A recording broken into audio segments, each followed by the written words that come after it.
नमस्कार मित्रों, मैं हूं हिमांशु शेखर पाठक और आपका स्वागत है शेखर एस्ट्रोलॉजी के इस एपिसोड में। यहां पर बने रहने के लिए और कई सारे वीडियो को लाइक, शेयर और चैनल को सब्सक्राइब करके सहयोग और समर्थन के लिए आप सबका बहुत आभार और दिल से धन्यवाद। मित्रों, आप सबने नक्षत्रों पर आधारित वीडियो को बहुत सराहा और पसंद किया। आपके पसंद को ध्यान में रखते हुए आज के वीडियो में मैं चर्चा करने जा रहा हूं नक्षत्रों पर आधारित भाग्य जानने की दक्षिण भारतीय विधि पर। वीडियो में मैं इस विषय को दो प्रमुख बिंदुओं में बताऊंगा। सबसे पहले हम जानेंगे यह सूत्र या विधि क्या कहती है और फिर एक उदाहरण से इस विधि को भलीभांति अपने कुंडली में लगाकर देखना सीखेंगे। मित्रों, मेरा पूरा प्रयास रहता है ज्योतिष के किसी सूत्र को सरलता और आसानी से आपको समझा सकूं। इसके लिए हाथ से लिखकर चार्ट बनाकर समझाने का प्रयास करता हूं। फिर भी कोई शंका हो, प्रश्न हो तो कमेंट में जरूर पूछिए। आइए विषय को प्रारंभ करते हैं। मित्रों, भाग्य या प्रारब्ध को जानने के लिए ज्योतिष शास्त्र में अनेक विधियों का वर्णन मिलता है, जिसमें नक्षत्रों के आधार पर भाग्य जानने का, प्रारब्ध जानने का जो दक्षिण भारतीय विधि है, यह अत्यंत महत्वपूर्ण माना जाता है। यह नक्षत्रों पर आधारित होता है, यानी खास नक्षत्रों में ग्रहों का विराजमान होना यह योग बनाता है जो व्यक्ति को भाग्यवान, व्यक्ति को संपत्तिवान और अपने जीवन में ऊंचे पद पर पहुंचने का संकेत देता है। शास्त्रों में वर्णन मिलता है कि कृतिकादि भरण्यंता प्रदक्षिणतया स्थिता सर्वास्वपि दिशा सवीस कोनादारभ्य सर्वतः, यानी कृतिका से आरंभ करके सभी नक्षत्र को ईशान दिशा से उत्तर दिशा तक 8 दिशा में लिखें, यानी 8 दिशा में बांटकर नक्षत्रों को लिख लेना है। तत्पश्चात उस चार्ट में जिस व्यक्ति के जन्म कुंडली को देखना है, उसमें देखना है कि ग्रह जो हैं उसमें से 3 या 3 से अधिक ग्रह यदि पूर्व दिशा में स्थित नक्षत्रों में किसी नक्षत्र में हो या नैऋत्य दिशा में स्थित नक्षत्रों में किसी नक्षत्र में हो। पूर्व दिशा में जो नक्षत्र होंगे और नैऋत्य दिशा में जो नक्षत्र चार्ट में होंगे, उनमें 3 या 3 से अधिक ग्रह विराजित हो, तब यह योग बनता है जो आपको अत्यंत भाग्यवान, धनवान और जीवन में विशेष सफलता प्राप्त होने का संकेत देता है।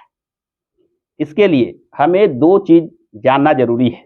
सबसे पहले यह जो सूत्र में बताया गया है कि कृतिका से आरंभ करके सभी नक्षत्र को 8 दिशा में बांटकर लिखना है, इसका एक चार्ट जो जन्म कुंडली के आधार पर मिलान करने के लिए आवश्यक है। दूसरा, किसी व्यक्ति के जन्म कुंडली में 9 ग्रह जो हैं वे कहां किस राशि में स्थित हैं, उसके आधार पर यह वास्तव में किस नक्षत्र में स्थित हैं, इसकी भी जानकारी होना चाहिए। यहां मैंने 8 अक्टूबर 1990 8:05 रात्रि वाराणसी का जन्म है, एक चार्ट उदाहरण स्वरूप लिया है जिसमें ग्रह स्थिति इस प्रकार है।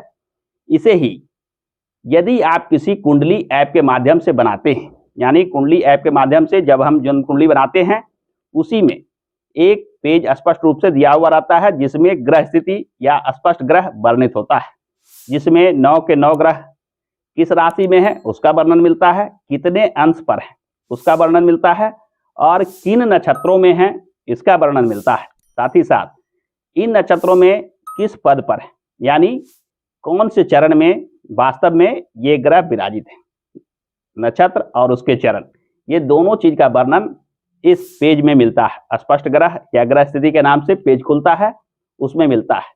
तो या तो आप ज्योतिष की जानकारी रखते हैं तो ज्योतिष के गणित के माध्यम से स्पष्ट ग्रहों को निकाल लें, अन्यथा किसी कुंडली ऐप के माध्यम से अपनी कुंडली बनाकर इस पेज को खोलकर देखें कि आपके कुंडली में जो 9 ग्रह हैं वह कहाँ किस नक्षत्र में और किस चरण में विराजित हैं, बैठे हैं। ये दोनों आधार पर, यानी चार्ट के आधार पर जब हम ग्रहों का मिलान करते हैं तब हम जान पाते हैं कि यह नक्षत्रों पर आधारित जो विधि है इसमें आपके प्रति क्या संकेत मिलता है। आइए तो अब हम देखते हैं वह चार्ट जिसमें कृतिका से आरंभ करके सभी नक्षत्रों को 8 भागों में बांटकर सजाया गया है। मित्रों, यह जो चार्ट है इसमें 2700 नक्षत्र को 2800 नक्षत्र को यानी अभिजीत नक्षत्र को भी शामिल करके 8 अलग अलग भागों में बांटकर लिखा गया है। जैसे यहाँ आप देख रहे हैं पूरब दिशा में आद्रा, तीसरा और चौथा चरण में पुनर्वसु, पुष्य, अश्लेषा ये नक्षत्र आते हैं। पश्चिम दिशा की बात की जाए तो उत्तराषाढ़ा के तीसरा और चौथा चरण, उत्तराषाढ़ा, अभिजीत और श्रवणा। यहाँ पूर्वाषाढ़ा का तीसरा और चौथा चरण ही सिर्फ आएगा, उत्तराषाढ़ा पूरा, अभिजीत पूरा और श्रवण, ये 4 नक्षत्र आते हैं। इसी प्रकार दक्षिण दिशा में हस्ता तीसरा चरण, चौथा चरण, चित्रा, स्वाति, विशाखा। उत्तर दिशा की बात की जाए तो उत्तरा भाद्रपद का तीसरा और चौथा चरण, रेवती, अश्विनी और भरणी। ये 4 नक्षत्र हर दिशा में अवस्थित होकर विराजित होते हैं, जिसमें कुछ नक्षत्र कुछ खास चरण में पहला दूसरा यानी आधा नक्षत्र का वर्णन होता है, जैसा कि आप इस चार्ट में आप देख रहे हैं। इसमें ही वर्णन मिलता है कि यदि आपके जन्म पत्रिका में 3 या 3 से अधिक ग्रह नैऋत्य दिशा में स्थित होने वाले नक्षत्र में, जैसे अनुराधा, ज्येष्ठा, मूल, पूर्वाषाढ़ का पहला चरण और दूसरा चरण, या पूर्व दिशा में स्थित नक्षत्र में आद्रा तीसरा चरण, चौथा चरण, पुनर्वसु, पुष्य, अश्लेषा, यानी ये जो 8 नक्षत्रों का वर्णन जो नैऋत्य दिशा में है और पूर्व दिशा में है, इसमें यदि 3 से अधिक ग्रह विराजित हो तो मानकर चलिए कि यह योग जो भाग्य और प्रबल सफलता का संकेत देता है आपके जन्म पत्रिका में बन रहा है। यानी यह खास योग बनने के लिए 3 या 3 से अधिक ग्रहों का इन नक्षत्रों में विराजित होना अत्यंत आवश्यक है।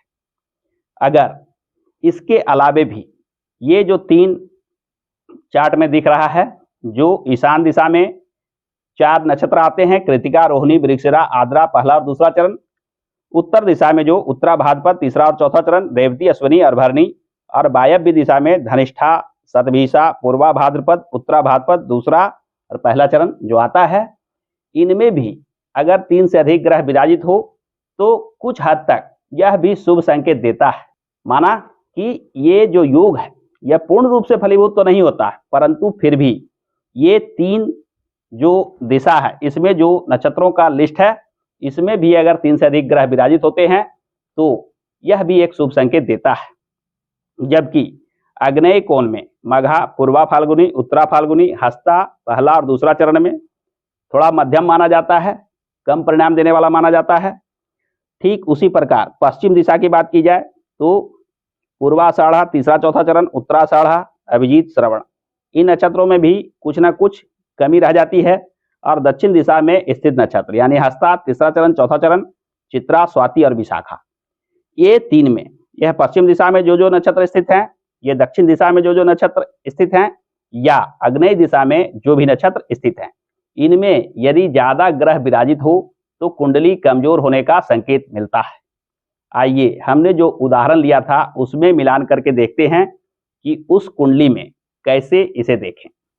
यहाँ जो मैंने कुंडली के आधार पे ग्रहों की स्थिति का जो चार्ट बनाया है, जो मैंने बताया कि ऐप के माध्यम से आप भी अपने कुंडली का निकाल लें और इस प्रकार से दिया हुआ रहता है उससे मिलान करना है। यहाँ 8 जो नक्षत्रों की मैंने चर्चा की थी जो अत्यंत शुभ और यह खास भाग्य और प्रारब्ध का संकेत देने वाला जो योग बनता है, उसके लिए आद्रा, पुनर्वसु, पुष्य और अश्लेषा, ये 4 नक्षत्रों का वर्णन है जो इस चार्ट में नहीं है।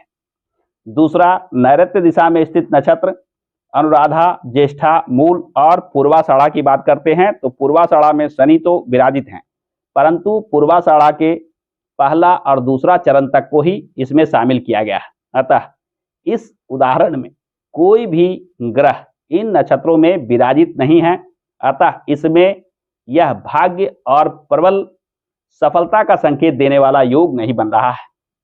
इसमें कुछ हस्ता नक्षत्र में ग्रह विराजित हैं, कुछ रोहिणी में जहां 2 ग्रह विराजित हैं जो सामान्य प्रभाव देने वाला नक्षत्र माना जाता है। रोहिणी नक्षत्र ईशान दिशा में पड़ता है, जैसा कि आप चार्ट में देख रहे थे, इसलिए यह समानता शुभ फल देने की स्थिति होती है। वहीं हस्त नक्षत्र में एक ग्रह और है, शुक्र। इस प्रकार से 9 के 9 ग्रह को हम देखेंगे कि किस नक्षत्र में विराजित हैं और चार्ट में मिलान करके देखेंगे कि कहाँ किन नक्षत्र में ग्रह विराजित हैं, वह नक्षत्र किस दिशा में पड़ रहा है। यदि वह नैऋत्य दिशा में स्थित नक्षत्रों में पड़ता है या पूर्व दिशा में स्थित नक्षत्रों में पड़ता है तो यह अत्यंत शुभ योग बनता है। तो इस प्रकार आप भी अपने कुंडली में ग्रह स्थिति या स्पष्ट ग्रह को निकाल कर देखें कि 9 के 9 ग्रह किन नक्षत्रों में विराजित हैं। ये यदि पूर्व दिशा में स्थित नक्षत्र में या नैऋत्य दिशा में स्थित नक्षत्रों में विराजित हैं तो यह सर्वश्रेष्ठ स्थिति बनती है, जो आपको अत्यंत शुभ संकेत देता है। जीवन में सफलता, तरक्की और उन्नति निश्चित रूप से देने वाला सिद्ध होता है। जबकि सामान्य प्रभाव में ईशान दिशा में स्थित नक्षत्रों में, उत्तर दिशा में, वायव्य दिशा में जो नक्षत्र आते हैं उनमें अगर ग्रह विराजित हो तो यह सामान्य फल देता है और सफलता का संकेत तो देता है, लेकिन कोई खास संकेत, कोई खास सफलता नहीं देता है। जबकि कुछ ऐसे दिशा में स्थित नक्षत्र हैं जैसे पश्चिम में, दक्षिण में, आग्नेय दिशा में, इनमें जो नक्षत्रों का मैंने चार्ट में वर्णन किया है उसमें यदि ग्रह विराजित हो तो अत्यंत न्यून प्रभाव होने की वजह से ये ग्रह इस प्रकार के योग नहीं बनाते हैं। जीवन में बहुत संघर्ष और कठिनाई का सामना करना पड़ सकता है। तो आप भी इस वीडियो के माध्यम से अपने कुंडली का मिलान करके देखें कि क्या आपके कुंडली में भी बन रहा है इस प्रकार से भाग्य और प्रारब्ध का संकेत देने वाला यह खास योग। तो आज के वीडियो में बस इतना ही। आशा करता हूं कि वीडियो आपको पसंद आया होगा। यदि वीडियो पसंद आया हो तो वीडियो को लाइक और शेयर करना ना भूलें। और हाँ, यदि चैनल पर नए हैं तो चैनल को सब्सक्राइब करके बेल आइकन को अवश्य दबा लें, क्योंकि मैं इस चैनल पे इस प्रकार के ही ज्ञानप्रद वीडियो लेकर आता रहता हूं। हमारे साथ अंत तक बने रहने के लिए आप सभी का धन्यवाद।